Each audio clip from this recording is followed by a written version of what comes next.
कोलकाता के 108 number ward में BJP की मंडल अध्यक्ष सरस्वती सरकार पर हुए हमले के आरोपियों की गिरफ्तारी की मांग पर बीजेपी कार्यकर्ताओं ने रात भर आनंदपुर थाने के बाहर प्रदर्शन किया।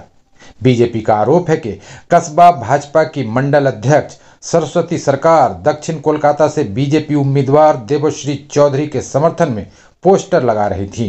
तभी कुछ बदमाशों ने उन पर चापड़ से हमला कर दिया। इस हमले में सरस्वती सरकार बुरी तरह घायल हो गई। बीजेपी का आरोप है कि सरस्वती सरकार के ऊपर हमला तृणमूल कांग्रेस के लोगों ने किया है, जो 108 नंबर वार्ड के काउंसिलर सुशांत कुमार घोष के करीबी हैं। पुलिस में आरोपियों के नाम लिखित शिकायत दर्ज कराए जाने के बावजूद आनंदपुर थाना की पुलिस ने किसी को गिरफ्तार नहीं किया है। आरोपियों की गिरफ्तारी की मांग पर दक्षिण कोलकाता बीजेपी उम्मीदवार देवश्री चौधरी के नेतृत्व में रात भर थाने के बाहर बीजेपी कार्यकर्ताओं ने विरोध प्रदर्शन किया। देवश्री चौधरी ने चेतावनी दी है कि जब तक हमला करने वालों की गिरफ्तारी नहीं होती है तब तक प्रदर्शन जारी रहेगा। नमस्कार। दक्षिण कोलकाता सह कस्बा विधानसभार समस्त मानुषेर काछे आमार छोट्ट आवेदन, आपनारा एतक्षणे जेने गेছেন যে আমাদের মন্ডল সভানেত্রী সরস্বতী সরকার গতকাল রাত্রে পোস্টার লাগাতে গেলে তার উপরে তৃণমূলী গুন্ডা বাহিনী আক্রমণ করে।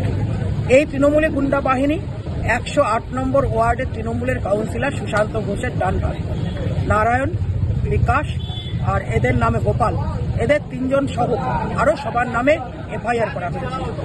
প্রথম কথা, আনন্দপুর থানার ওসি বা পুলিশ তাদেরকে কখনো কোনো নন বেলেবল সেকশন দেননি আইপিসি, তাদেরকে এখনো পর্যন্ত অ্যারেস্ট করেনি।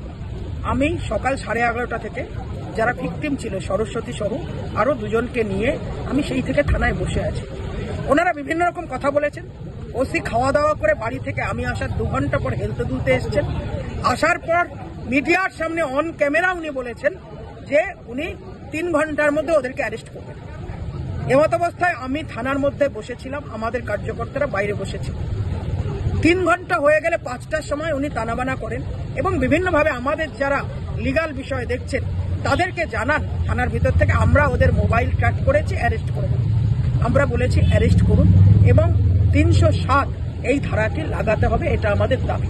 কারণ মহিলার কপালে চপার দিয়ে মারলে সেটা ফুল দিয়ে আদর করা হয় না, ওটা মার্ডার করার জন্য অ্যাটেম্পট টু মার্ডার কেসই হয়। ওনারা অনেক নাটক করেছেন এবং ওনারা ভাবলেন যে ভারতীয় জনতা পার্টি কতক্ষণ থাকবে, 15 মিনিট 20 মিনিট চলে যাবে। বারবার ওদেরকে আমরা বলেছি যে এরপরে আপনারা সারাদিন ধরে নাটক করছেন, এরপর যখন বিজেপির কার্যকর্তারা নাটক শুরু করবে তখন ভালো লাগবে। তো আমরা বলেছিলাম যদি আপনারা অ্যারেস্ট না করেন এবং আইপিসি 307, 326 এই ধারাগুলো না লাগান তাহলে কিন্তু আমি এখানে রাত্রিবেলায় থানাতেই শুয়ে থাকবো।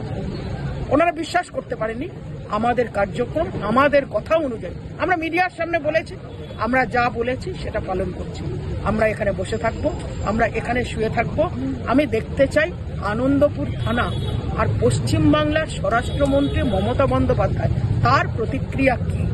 নির্বাচন চলাকালীন সারা ভারতবর্ষ জুড়ে নির্বাচন হচ্ছে, গোটা দেশের কোনো প্রান্তে এরকম কোনো ঘটনা নেই। একজন মহিলা নেত্রীকে কিছু হারমাদ এসে মাথা ফাটিয়ে দিল। আমি মমতা বন্দ্যোপাধ্যায়, পুলিশ মন্ত্রী, স্বরাষ্ট্রমন্ত্রীকে স্মরণ করছি। আপনার নিশ্চয়ই সিপিএম এর সেই দিনগুলো মনে আছে, আর সেই দিনগুলো ঔদ্ধত্যের পরে সিপিএম এর শেষ হয়েছিল। সিপিএম আর 15 বছরে ঘুরে আসতে পারেনি, আগামী দিনেও আর ঘুরে আসতে পারবে না। আপনাকে আমি শুধু স্মরণ করে দিচ্ছি, ওখানে সিপিএম এর যারা মেরেছিল আপনার উপরে তারা পুলিশ ছিল, তারা পুরুষ ছিল। বুদ্ধদেব ভট্টাচার্য জ্যোতিবাবুরও পুরুষ শাসক ছিল। আর আজকে যে মহিলা নেত্রীর উপরে মাথা ফাটানো হলো, আপনি কিন্তু মহিলা নেত্রী, আপনি খেয়াল রাখবেন, স্মরণ রাখবেন যে আপনার কতটা অবনমন হলে, আপনি কতটা স্বৈরাচারী হলে। ইতিহাসের দিনগুলো ভুলে গেছেন, পুরনো দিনগুলো। আপনি যদি ভেবে থাকেন যে আপনি শুধুমাত্র আন্দোলন করে ক্ষমতায় বসেছেন, ভুল করছেন। ভারতীয় জনতা পার্টি গোটা ভারতবর্ষে অন্যায়ের বিরুদ্ধে অনেক বড় বড় আন্দোলন করেছে। এমার্জেন্সির সময় আপনার নেত্রী ইন্দিরা গান্ধী তৎকালীন সময় কি অত্যাচার করেছিল আপনি একটু ভালো করে স্মরণ করে নেবেন।